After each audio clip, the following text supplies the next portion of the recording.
Welcome to this very special edition of Whose Line Is It Anyway? In fact, we're showing you the pilot or tryout version, which was made some time ago. These tryouts are called pilots because they're always rather nervous affairs. They're often affected by drink, but everyone does hope that they will finally get off the ground. Most of the elements present in the final show are present in this experimental version, though you will notice, I hope, that I'm not introducing it at all. Instead, it's introduced by my identical twin brother, who's looking very, very uncomfortable.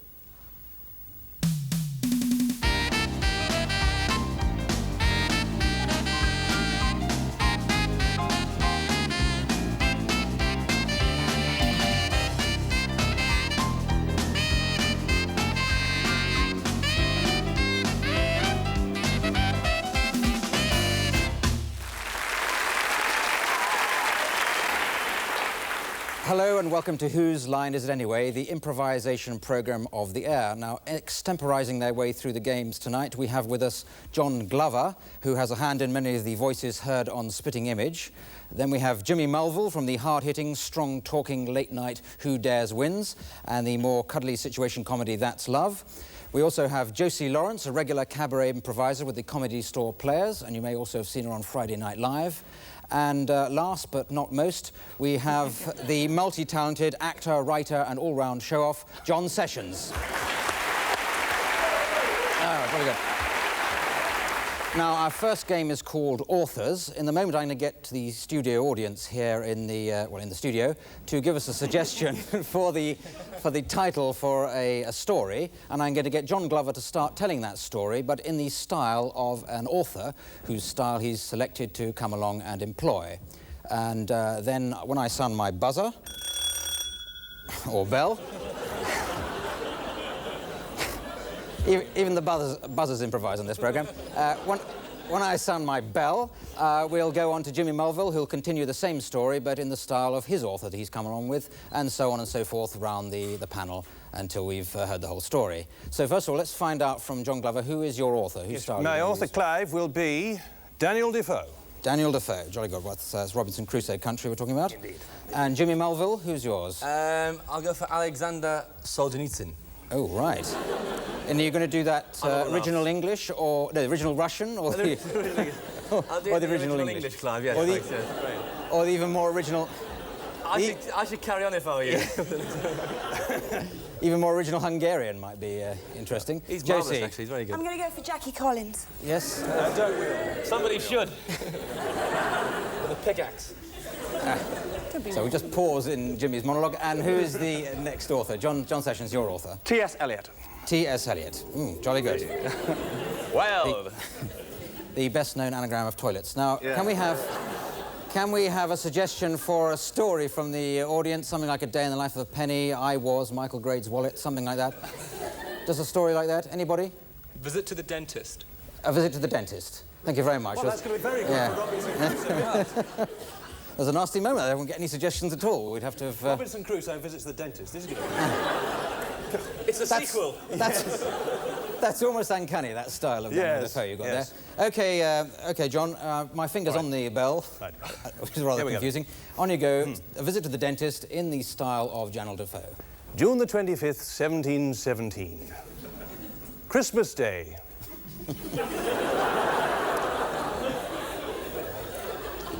Thank goodness, after all these years in my island prison, I have not lost my reason. This morning, I discovered a small cavity in one of my back teeth.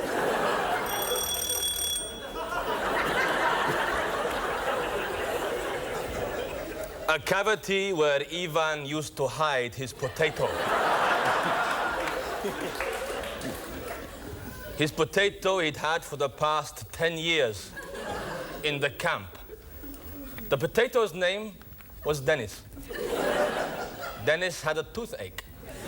Ivan was going mad. Dennis's molars stood there in the warm, silky softness of his mouth. Proud and erect and throbbing with pain. Dennis said, "This isn't going to hurt, just one little prick," as he put the injection needle into the warm, silky softness of Dennis's mouth.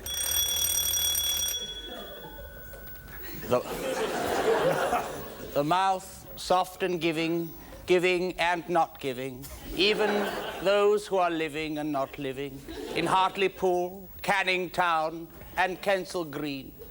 Dayata Dayadvam, I said, you are the rose girl, you are the gypsy girl, you are my gypsy Rosa Mystica. There, in the Hofgarten where we stood and sat and checked our fillings. Thank you very much. All right. Well, that's the end of the first round. I have to award some points. I'm going to give everybody 10, except I'm going to deduct 5 from Josie for early use of the word prick there. Quite unnecessary. I've got a bit of a down on that. Now, the next game is called Genre Option, and I'm going to give 2 players the setting of a scene, and what we like from the audience, if at all possible, is a few styles, some film styles, some theatre styles, and I'll make a list of them, and I'll interrupt the 2 players. We're going to start off with Jimmy and Josie, and you give me the styles, and I'll interrupt them, and then I have to keep switching around those styles. So, if I suggest like a Western film style, anybody got any other suggestions? Pinter. Pinter? Hang on. Mime. Anna Barbara. Mime isn't as sort of verbal as it might be, but we could have a lot of long... We'll put that down if I'm getting really nasty to them. What was the one from behind me here? Horror. Somebody gagging away over there? James Bond. Are you giving your name, or is that the style? One more, maybe. The importance of being earnest. The importance of being earnest. OK, what sort of Oscar Wilde-y sort of stuff like that? Yes, OK, so Jimmy and Josie, can you come forward to do your position? Now, the producer wanted me to call this starting a relationship, but I think I'd call that sort of chat-up. So you can do it either way around you like, but a chat-up line, just as it were, in natural form at the moment, and then I'll interrupt you to give you a style. Care for a drink? Yeah, sure. Martini? Jimmy, actually. Jimmy. You're a joker. You're a comedian, aren't you? No. I just dress like this for fun. OK, do it a Western. Would you care for another drink? Don't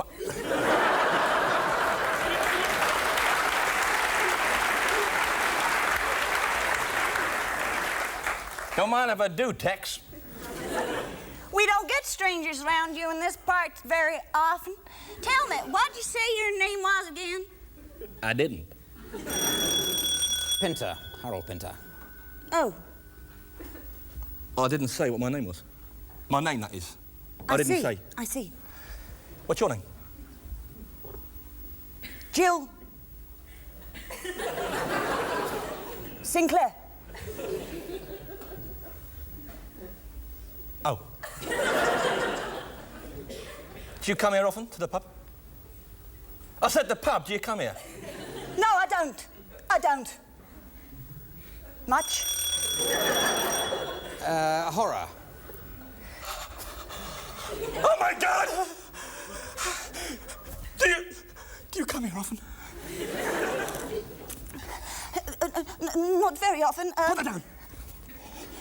What are those hairs growing out the palms of your hands? Is it the full moon tonight? I don't know. It's not... OK, to end on Disney. There's the full moon up in the sky. Come on, Thumper, let's have a picnic in the moonlight. OK. We got lots of things to eat. Wow. We got a flibbity-flobbity pancake and a woobity-doobity piece of lemonade. Wow! So that's fun. Wow! I'm the character in the Disney that always goes, wow! That's true. Why don't we sing our favorite song? OK. You start. OK, thank you very much. OK. OK, end there. Thank you very much. Yes, I think definitely 20 points to Josie for that cruel blow right at the end.